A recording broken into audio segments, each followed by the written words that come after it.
जय श्री कृष्ण। दोस्तों, आप सब कैसे हैं? मैं हूँ डुगली और आज मैं आपके लिए लेकर आई हूँ एक नई कहानी जो एक बहादुर बच्चे की है। कहानी का नाम है बहादुर बच्चा और जादुई परी। तो चलिए सुनते हैं। बहुत समय पहले की बात है। एक छोटे से गांव में लोग खुशी खुशी रहते थे। वहाँ हरियाली थी, नदियाँ बहती थीं और हर किसी के चेहरे पर मुस्कान होती थी। लेकिन एक साल गांव में भीषण सूखा पड़ा। कुएं सूख गए, खेत बंजर हो गए और मवेशी भी प्यास से कमजोर पड़ने लगे। गांव के लोग चिंतित थे क्योंकि बिना पानी के जीवन असंभव था। गांव में अयान नाम का एक 12 साल का लड़का रहता था। वह बहुत ही निडर और जिज्ञासु था। उसे परियों की कहानियां बहुत पसंद थीं और वह हमेशा यह सोचता था कि क्या सच में परियां होती हैं। जब उसने गांव के बुजुर्गों को इस सूखे की समस्या पर चर्चा करते सुना तो वह भी उनके पास जा बैठा। गांव के सबसे बुजुर्ग व्यक्ति ने कहा, हमारे पूर्वजों ने सुनहरी वादी की एक कहानी सुनाई थी। कहते हैं एक घने जंगल के बीच एक रहस्यमयी वादी है जहां जादुई परी रहती है। वह केवल उन लोगों को दर्शन देती है जो निस्वार्थ और सच्चे दिल के होते हैं। यदि कोई व्यक्ति सही इरादों से वहां पहुंचता है तो परी उसे वरदान देती है। यह सुनते ही अयान की आंखों में चमक आ गई। उसे लगा कि यह उसकी जिंदगी का सबसे बड़ा रोमांच हो सकता है। उसने तय कर लिया कि वह इस सुनहरी वादी की तलाश में जाएगा और गांव के लिए पानी लेकर आएगा। अगली सुबह अयान अपने छोटे से थैले में कुछ रोटियां और पानी की छोटी सी मटकी रखकर निकल पड़ा। गांव वालों ने उसे रोकने की कोशिश की, लेकिन उसका इरादा मजबूत था। जंगल बहुत ही घना और डरावना था। चारों ओर ऊंचे ऊंचे पेड़ थे जिनकी टहनियाँ इतनी घनी थीं कि सूरज की रोशनी मुश्किल से जमीन तक पहुंच पाती थी। रास्ते में उसे अजीब अजीब आवाज़ें सुनाई दी। पेड़ों के बीच सरसराहट, दूर कहीं उल्लू की आवाज़ और कभी कभी ऐसा लगता जैसे कोई छाया उसके पीछे चल रही हो।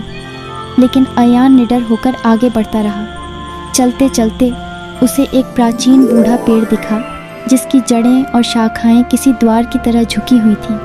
जैसे ही वह इसके नीचे से गुजरा, हवा में एक मीठी खुशबू फैल गई और उसे हल्का सा संगीत सुनाई देने लगा।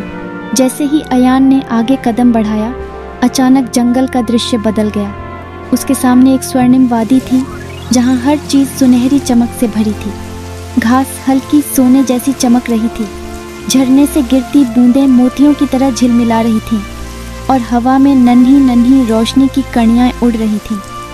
अयान इस सुंदरता को देखकर मंत्रमुग्ध हो गया। वह धीरे धीरे झरने के पास पहुंचा। तभी एक हल्की सी झंझनाहट हुई और हवा में चमकदार रोशनी उभरी। देखते ही देखते एक सुंदर परी प्रकट हुई। परी की आंखें झील जितनी गहरी और शांत थीं। उसके पंख इंद्रधनुषी चमक लिए हुए थे। उसकी उपस्थिति से पूरी वादी और भी दिव्य लगने लगी। परी मुस्कुराई और बोली, अयान, तुम सच्चे दिल के इंसान हो। स्वार्थ के बिना तुमने यह कठिन सफ़र तय किया है, इसलिए मैं तुम्हें एक वरदान दूंगी। अयान ने विस्मय से पूछा, क्या आप सच में मुझे वरदान देंगी? परी ने सिर हिलाया और कहा, हाँ, लेकिन पहले बताओ तुम क्या चाहते हो? अयान कुछ देर सोचता रहा।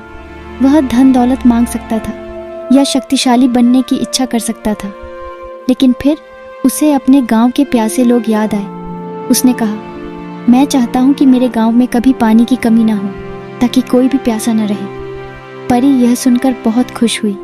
उसने अपनी छड़ी घुमाई और झरने से एक चमकती हुई नीली बूंद निकालकर अयान के हाथ में रख दी। इस बूंद को अपने गांव की सबसे सूखी जमीन पर गिरा दो, वहां हमेशा के लिए एक निर्मल झील बन जाएगी, परी ने कहा। अयान खुशी खुशी गांव लौटा। गांव के लोग उसे देखकर चौंक गए क्योंकि वे मान चुके थे कि वह जंगल से नहीं लौटेगा।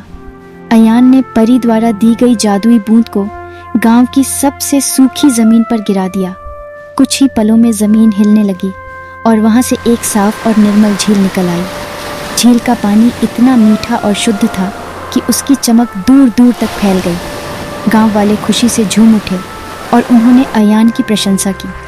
समय बीतता गया, लेकिन वह झील कभी नहीं सूखी।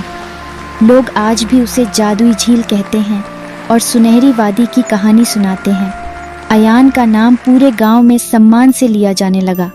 उसकी बहादुरी और निस्वार्थ प्रेम के कारण उसका गांव फिर से हरा भरा हो गया।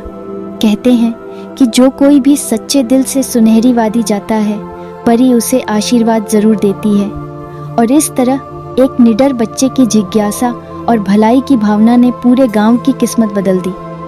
कहानी की सीख: 1. हम दूसरों की भलाई के बारे में सोचते हैं तो हमें सच्ची सफलता मिलती है। 2. समस्या से आगे बढ़कर समाधान ढूंढने से ही चमत्कार होते हैं। 3. नेक दिल और सच्चाई से काम करने वालों को हमेशा सफलता मिलती है। 4. पानी अनमोल है, हमें इसका संरक्षण करना चाहिए। 5. मुश्किल हालातों में समाधान खोजने से ही बदलाव संभव है। जय श्री कृष्ण दोस्तों। तो कैसी लगी कहानी अच्छी लगे तो मेरी इस चैनल को लाइक करना, अपने दोस्तों के साथ शेयर करना और सब्सक्राइब करना न भूलना। तो फिर मिलते हैं एक नई कहानी के साथ। जय श्री कृष्ण।